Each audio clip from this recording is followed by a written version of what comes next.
আসসালামু আলাইকুম। কি অবস্থা সবার? আসলে সবার তো চমৎকার লেভেলের আজকে আনন্দ হওয়ার কথা। সেই সাথে সবচেয়ে বেশি আনন্দ হওয়ার কথা হচ্ছে পরশুন বরিশাল যারা সাপোর্টার তারা।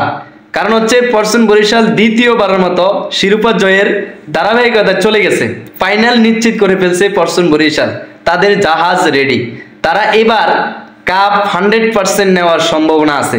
পরশুন বরিশাল যে চমৎকার লেভেলের খেলা দিছে আজকে, তাওহিদ হৃদয় বাংলাদেশের ইয়াং স্টার।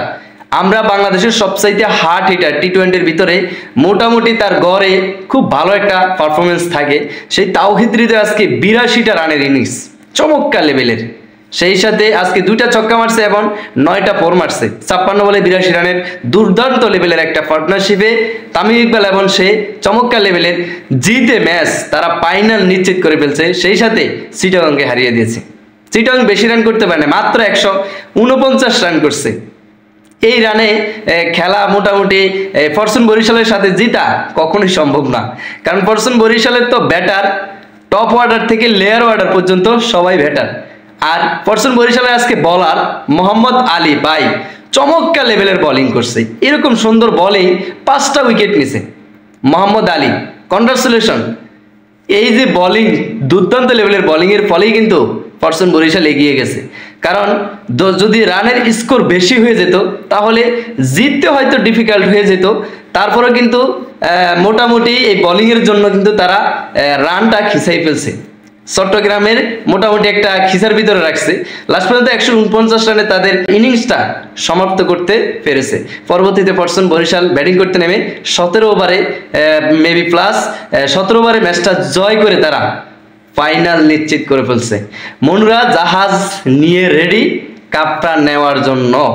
সেই সাথে ফরচুন বরিশাল যারা সাপোর্টার চমৎকার লেভেলের উদযাপন করো, তোমরা কাপ নিবা, এতে কোনো সন্দেহ নাই।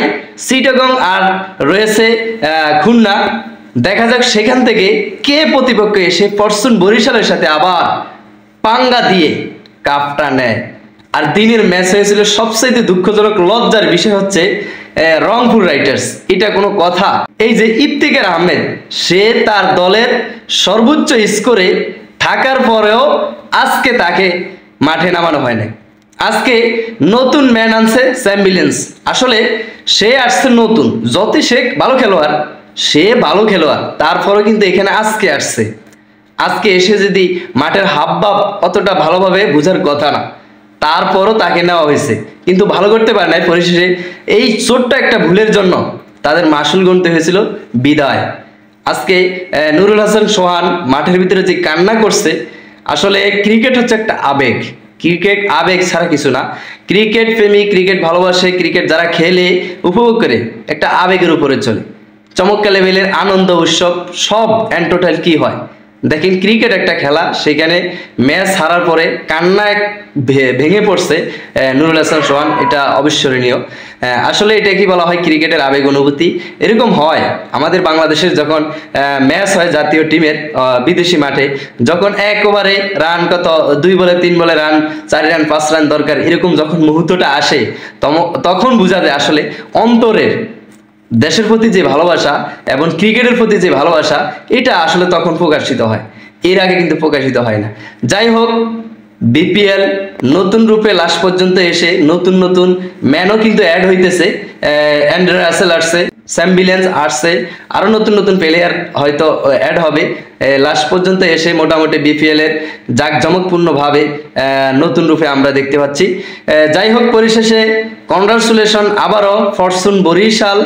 আসলে আমি এক দিক থেকে বারে বারে একটা দল সাপোর্ট করি না যে বারে বারে একই কাপ পাবে বাকিরা পাবে না। তারপরও দেখা যাক ফাইনাল ম্যাচে কে জিততে পারে, খুলনা আসে নাকি চিটাগং আসে। সেই পর্যন্ত আপনারা সুস্থতার সাথে খেলা দেখবেন, মনে প্রাণে আনন্দ উপভোগ করবেন, কারণ মনের শান্তি সকল কিছুর সমাধান। তো যদি ভিডিওটি ভালো লাগে চ্যানেলটিকে সাবস্ক্রাইব করে রাখবেন পরবর্তী ভিডিও পাওয়ার জন্য। আল্লাহ হাফেজ।